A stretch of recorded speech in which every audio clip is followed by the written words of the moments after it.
The small coffee shop clock struck just past 7, when an old man walked in, bent with age. He leaned on a cane ready to snap, his coat torn, his shoes worn thin. Laughter erupted from the corner. "Look at him! Useless old man! Bet he never held a gun in his life!" The mockery grew louder. He did not answer. He never did. He sat in silence and ordered his coffee. But what no one knew, what none could imagine, was that under that ragged coat he carried a secret, a metal locked away for decades, a truth forged in blood and silence. When that box was finally opened, ridicule would turn into fear, disgust would turn into respect, and the town would never forget.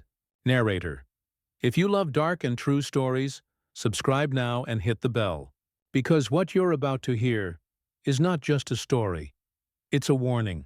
It begins with the soldier everyone laughed at, until he revealed his hidden Medal of Honor. The old man walked home that night in silence, his cane tapping softly against the cracked pavement. Behind him, the laughter of the young men still echoed like cruel music in the air. They mocked him again, called him worthless, told him he was nothing but dead weight. Their voices lingered, not because he cared, but because they stirred memories long buried. His house stood at the far end of the village, a crooked shack with broken shutters. Inside, silence reigned. The furniture was sparse, the air heavy with damp wood and dust. On a shelf rested photographs of soldiers in rows, uniforms pressed, expressions solemn. Yet his face was absent from every picture, as though he had erased himself from history. In the glow of a single candle, his eyes shifted to the shadowed corner of the room. There, beneath a table, rested an old wooden box, its surface scarred, its lock worn from time. He touched it with trembling fingers, tracing slowly. But he did not open it. Not yet. That box was not merely wood and iron. It was a tomb for memories that refused to die. The next morning, cruelty repeated itself. He left home early to buy simple groceries. As always, they were waiting for him. A group of boys, hungry for amusement. "Still alive, old man?" one shouted, laughing. "Why don't you stay home? You're a burden." He tried to walk past, but the boy in the red jacket stepped forward, smirking. He tore the old man's bag open. Bread, milk, candles scattered across the dirt road. The old man bent down slowly to gather his things. Before he could, the boy kicked his cane away. The crack of wood on stone echoed. The old man collapsed heavily to the ground. The boys erupted into laughter, cruel, sharp, merciless. But then, silence. Something had slipped from the bag. The boy in red stooped and picked it up. Small, metallic, worn by time. A medal. Its edges dulled, its surface scratched. The emblem, unmistakably military. The boy held it high, mocking. "Look at this! Grandpa thinks he was a soldier!" Laughter resumed, but weaker this time. The old man's eyes lifted with a cold fire. He reached out, hand firm, and snatched the medal back. He said nothing. He didn't need to. There was silence in his gaze, heavier than words. A silence of blood, screams, and impossible choices. He rose slowly, without his cane. Fragile body, but presence heavy. The boys said nothing as he walked away. Their laughter died, replaced by fear and respect. At home he placed the medal back in the box, closed it carefully.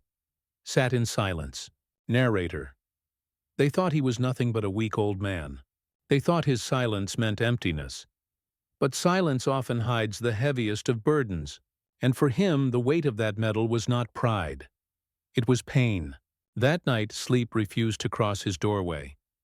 The old man sat in the flicker of a thin candle. Shadows wavered along the warped walls, like soldiers advancing and retreating. The wooden box waited where he had set it, between the past he feared and the present that mocked him.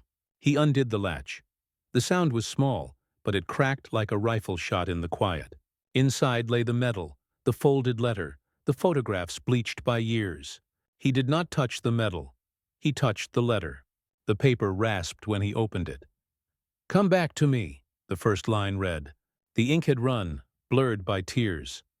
He closed his eyes and the world tilted backward. Mud, breath white in the air, a moon shuttered by cloud.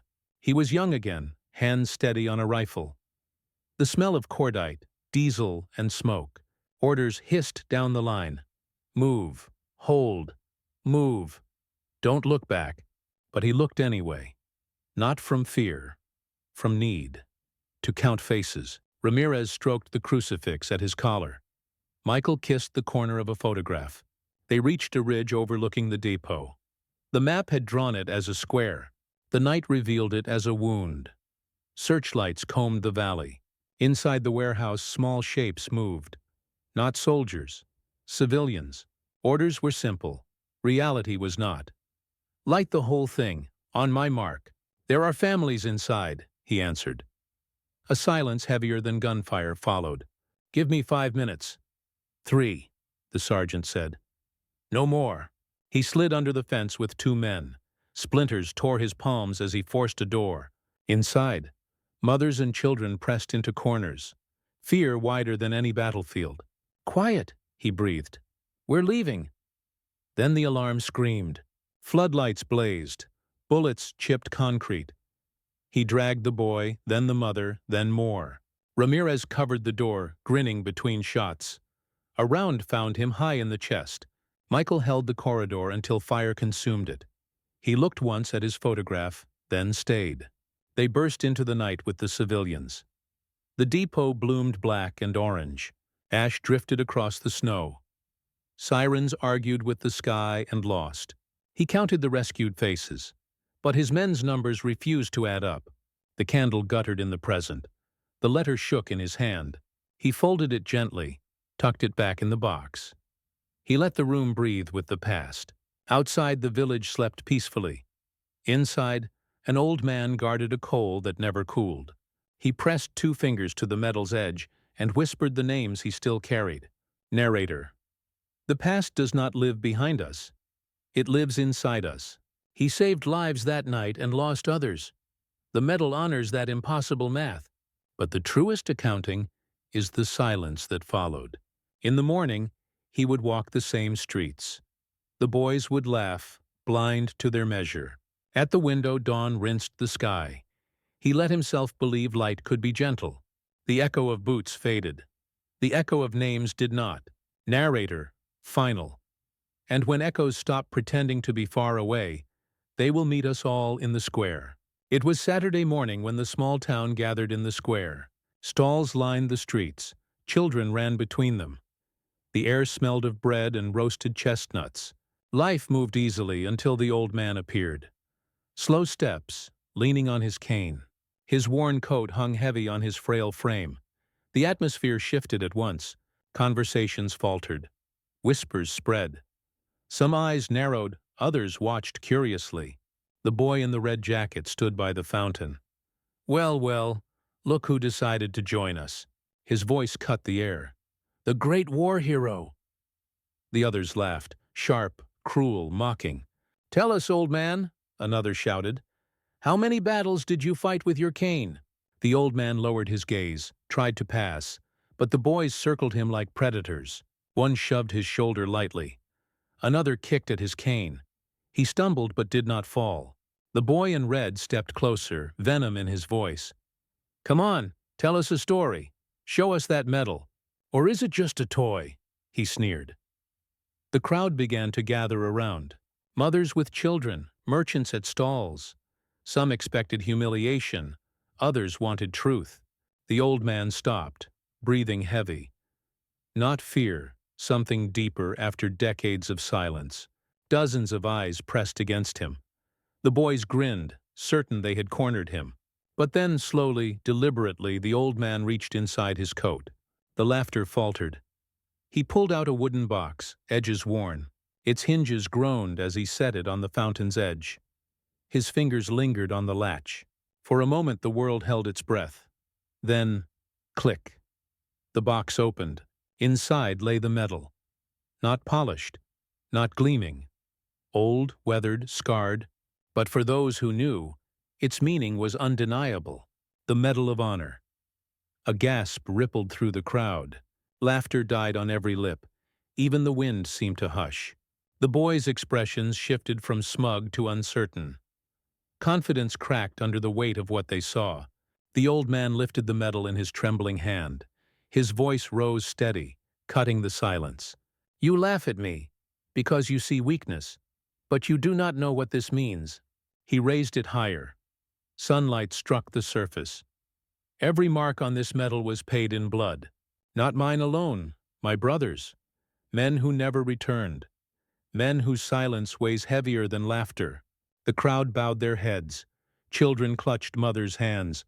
The boys froze, their smirks gone. The old man closed the box. The latch echoed like a gavel. He placed it beneath his coat and whispered, "You see weakness, but I carry more strength in silence." He turned and walked away slowly, the square heavy with his presence. No one laughed, no one spoke, only silence remained. Narrator, low, steady. In that moment, every jeer died. He was no longer a target of ridicule. He was a monument of truth. But what the crowd could not know was that the medal was not pride. It was burden, and its story had yet to be told. Night folded over the village like a worn blanket. The old man sat with the wooden box before him, as if it were a judge and he the only witness left. Candlelight jittered across the medal's bruised surface. He did not touch it at first. He touched the table, the grain, the scuffs, ordinary things outlasting pain. He undid the latch. The click rang too loud. The medal lay where it always did, heavy, impossible. Around it, relics kept vigil. Blood-darkened handkerchief, bent dog tag, a letter that still smelled of smoke. He closed his eyes and let the past come. Cold tore at his lungs. Snow hissed under boots. He and his men moved across a ravine of moonlight. The depot glowed dull and malignant beyond trees. A plan existed on paper. Reality rewrote it. He saw them first. Civilians. Small. Wrong. "There are families inside," he whispered. Orders snapped back. Flatten it all before dawn. He looked at the faces he led. They looked at him like a coin in the air. He chose. Everything after was sound and heat. Ramirez at his shoulder, Michael at the rear. Doors gave. Alarms screamed. A mother shielded a child. He dragged them while bullets frayed his coat. Ramirez laughed once, pure, surprised, before a round found him. Laughter turned to breath, pushed out. Michael held a corridor until the barrel glowed. He handed the last child forward, then stayed. They blew the depot as the rescued pressed their faces down. The sky turned to ash. The shockwave bent trees. Silence after fire. Too clean, too large. He counted names. Too many echoes answered. Back in the room, his thumb traced the metal like a scar. The next morning, the village knocked with gentleness. The baker brought bread. 2 men removed their hats. The boy in red stood furthest back, ashamed. "Sir," one asked, "what did you do to earn it?" The old man weighed the question, then the answer. "I didn't earn it. Men died, and I did not. That is the arithmetic they call valor." The woman's eyes filled with tears. "But you saved people, the children." He shook his head. "There were children we did not reach. I know their faces. I see them everywhere." The boy asked softly, "If it hurts so much, why keep the medal?" "So I do not lie to myself. This is not a crown. It is a weight the world must remember, how heavy mercy can be." They lingered, unsure if they should apologize. He set the medal down, nudged the box shut. Narrator. Low, grave. Glory is a word forged far from where it belongs. What he carried was not for parades. It was a ledger. Names paid. Names still owing. When they left, he practiced breathing until the present agreed to return. He looked at his hands. They hurt. That felt right. Toward evening, he walked to the square. He sat on a bench opposite the fountain. Children laughed and ran. Tonight their voices did not wound him. The boy in red came alone, each step an admission. He stopped 2 paces away. "I'm sorry," he said. The boy sat. They watched the water move, a patient thing that never asked where it had been. Above the rooftops, lamps blinked awake. He listened to the hum of a town beginning to hear. The old man nodded once. Forgiveness was too easy. Instead, he shifted on the bench, made space. The old man felt the box against his ribs. Not hidden, not displayed. Carried. Morning came thin and gray, a veil the sun did not bother to lift. The old man woke before the bell in the church tower. He dressed slowly, the motion steadying his hands. He stood in the doorway, listening to the house breathe, then stepped into streets washed clean by night. He slipped the wooden box beneath his coat. It settled where memory keeps its heaviest stones. The square was not yet busy. Shopkeepers raised grates, brooms stitched dust. The fountain murmured to itself. He sat on the same bench as always. He did not look like a monument.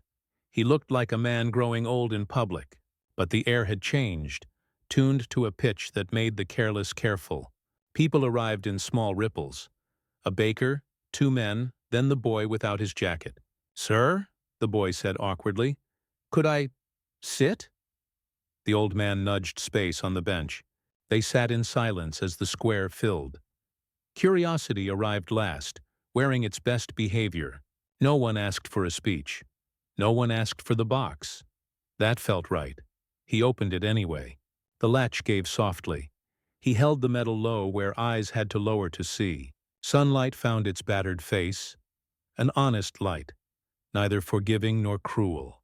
A child pointed. "Is that a treasure?" "Yes," he said, then shook his head.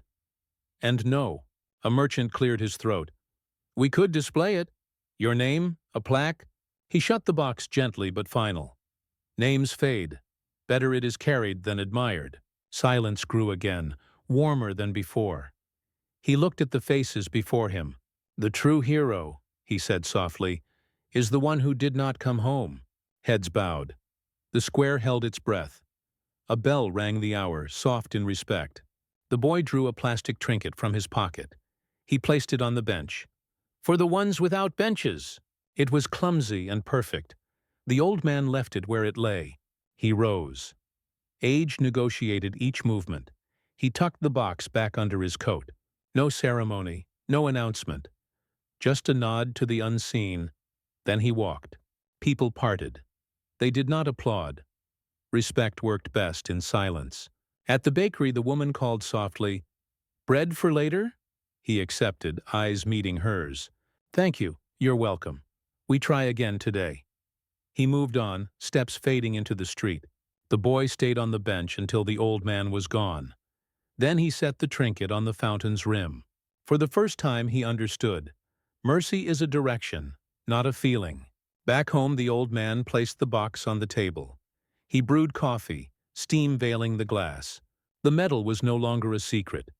It was rarer, a truth carried without spectacle. Narrator. Final, low. Some stories end without ending. They choose to rest.